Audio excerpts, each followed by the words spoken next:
So we have a favorite word in the governor's office, and that word is gratitude, which is all the more fun when we're able to share it with educators, both here today and other events across the state. Earlier this year, we had a fantastic recognition event held in the Memorial Hall at the state capitol.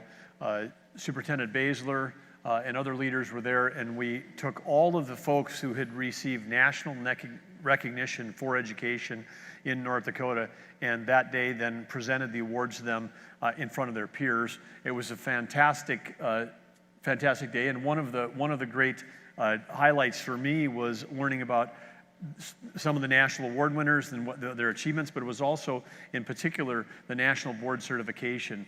That particular day, we had 8 individuals who'd completed that. Each of them got up and spoke about their experience. Thought it was fantastic, and we want to recognize them again here today. Yeah, so if there are any educators in the room who have received in the last year national board certification, please stand and be recognized. Why don't you come on up and... Yeah, could you guys join us up on stage just momentarily? Now that we know you've asked you on stage, were there any that quickly sat down? If there are, come on up and join us. This is one of the most rigorous, as many know, this is one of the most rigorous professional development opportunities that educators can expose themselves to for the benefit of themselves and their students. And so we just want to provide a little space to say thank you, and also hear any quick reflections, recommendations, or encouragement that you might have for other educators who are considering going down the national board route. So if you wouldn't mind introducing yourself, telling us where's home and what you teach, and any other comments that you'd like to share. Hello, I'm Lorraine Rosenfeld, and I teach FACS education, part of the career and technical education at Cheyenne High School in West Fargo. My encouragement for having people attempt the national board is the fact that it can be done in only 9 months as opposed to years. It can take as long as 2 years. You're not doing anything different than what you normally would do. You're just simply identifying all of the learning processes that we normally do, and we're just sort of documenting all of that. It's about, I think it was about 38 pages of written work in the end, including all of the evidence and all of the artifacts that we had collected along the way. I think the hardest part was waiting to see if we had passed. That project, or that process, takes about 4 months. We completed it in the middle of May, and we didn't learn that we had passed until December 1st. I'm Dan Hornet, also from West Fargo School District, West Fargo Cheyenne High School. I teach math, AP Calculus, and College Algebra.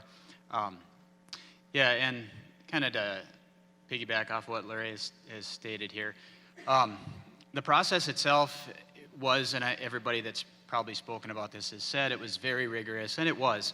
But I think as educators in the room here, we could probably all agree that anything worth doing that's going to involve personal growth is going to be very rigorous.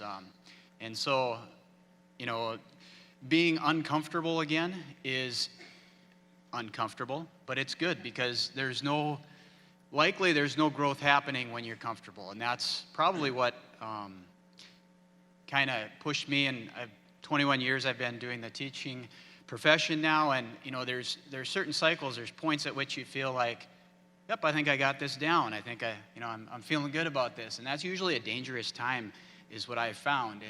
And that's the time when you need to start looking for something to raise the bar for yourself. You know, as an educator, you know, I do feel very fortunate to teach in a district that it supports and encourages individual teachers with their professional growth aspirations. West Fargo's been fantastic for that.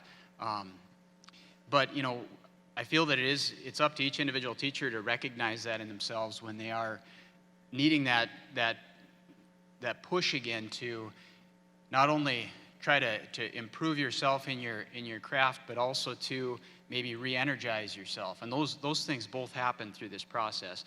Larry talked a bit about the details of it, but as an overall statement about it, you know, I've done some really good professional development, some content-specific professional development. We have our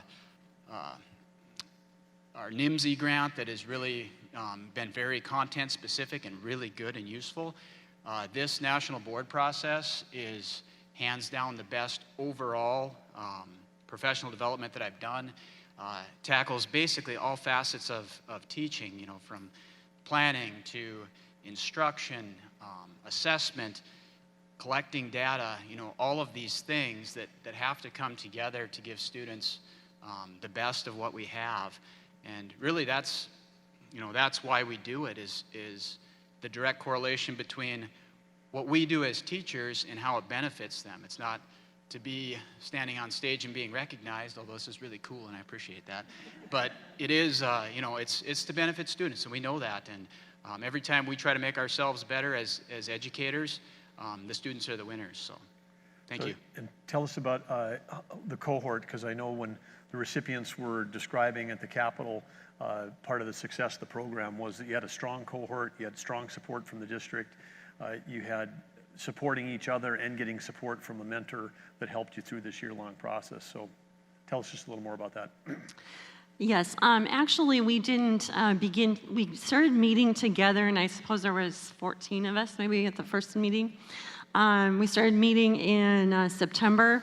We started rolling on it in October, and then we would try to have meetings maybe once a month or so for after that. A lot of times there would be questions that would pop up. You know, what do they mean by this? What type of evidence or type of data are we supposed to gather in this particular section of the component? And so we can get together and we can roll some ideas off of each other. We could gather, ask questions and information from our CTE director and that sort of thing to get some additional data. Sometimes state data was required also for what we were doing. And it was just knowing that it was reassuring that some of us had some of the same questions. And we didn't all have to feel like we didn't have the knowledge base that we thought we needed for it. So we really learned from each other in this process also.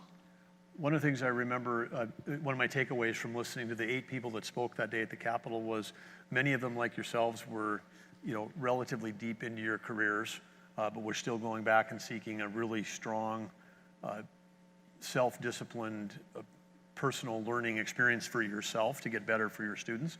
And people that had master's degrees, I think somebody had a PhD, and they're like saying, this is the most rigorous thing that I've done going through this. But I think the other piece which I heard was space for self-reflection, because I heard award winners saying, it's part of the program. Why do you do it this way? Well, that's the way I've always done it. Well, why do you do it that way? And maybe just talk a little bit about how you had to challenge yourself and document, video, record on the self-reflection and explaining why you do things the way you do and how that was helpful in your own personal growth.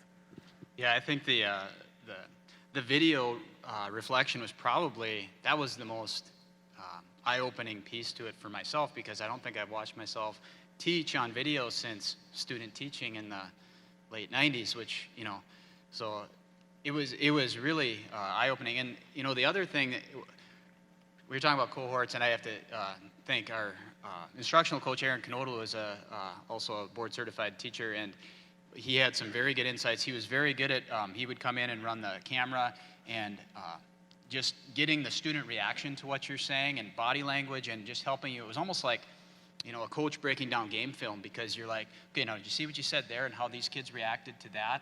Or even when you're circulating around the room and giving feedback, and then just reading body language and things like that. So it was really cool, and it was really, you know, something that you would likely never do in your day-to-day teaching activities without this process, or, you know, being forced to do it, really. So it was really good.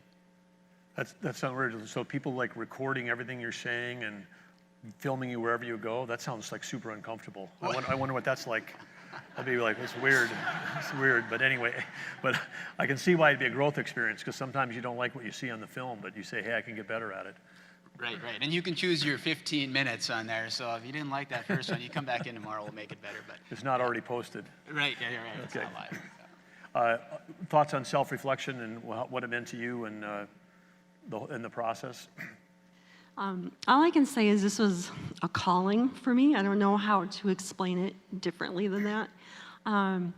I just felt that I had a good thing going in my class. I felt that I was able to take students. In fact, one of my projects was to show learning through sewing.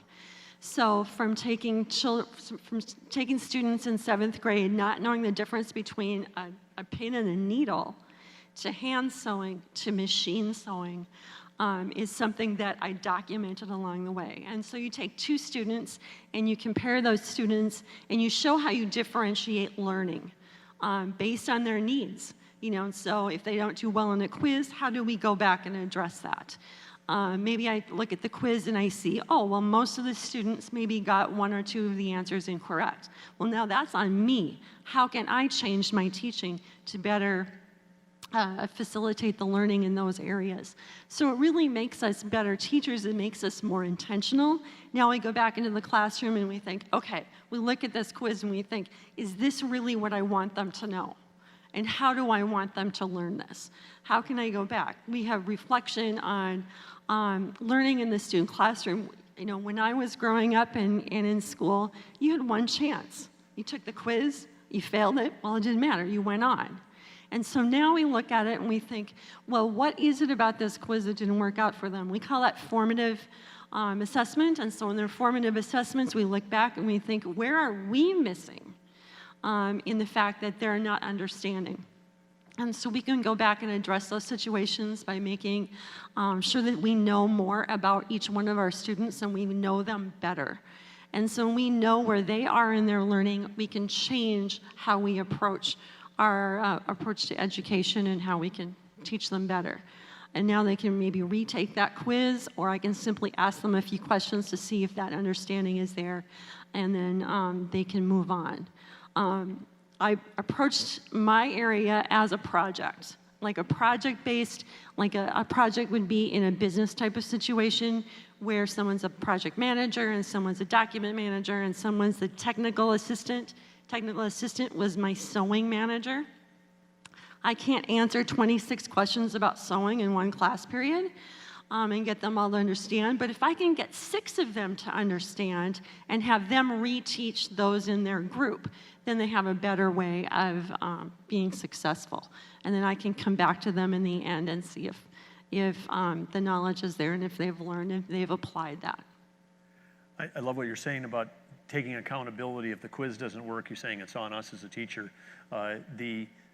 When I reflect back on what Dr. Jonas was talking about before, he led with accountability, led with, this is what's being expected for teacher preparation as we're getting ready to enter the thing. But what's great is what I'm hearing here, and all the people that went through this program, is they're continuing that accountability throughout your career and maybe even upping that level of accountability to get better. So it's fantastic. In closing, let's just say if people out here are interested at the district level or at the individual teacher level, how did you folks find out about it? How can they learn more? Who would you point to? And I know you'll probably be around here. They can grab you at the next break or this afternoon and ask you questions, but quick pointer, where do they go online to learn more?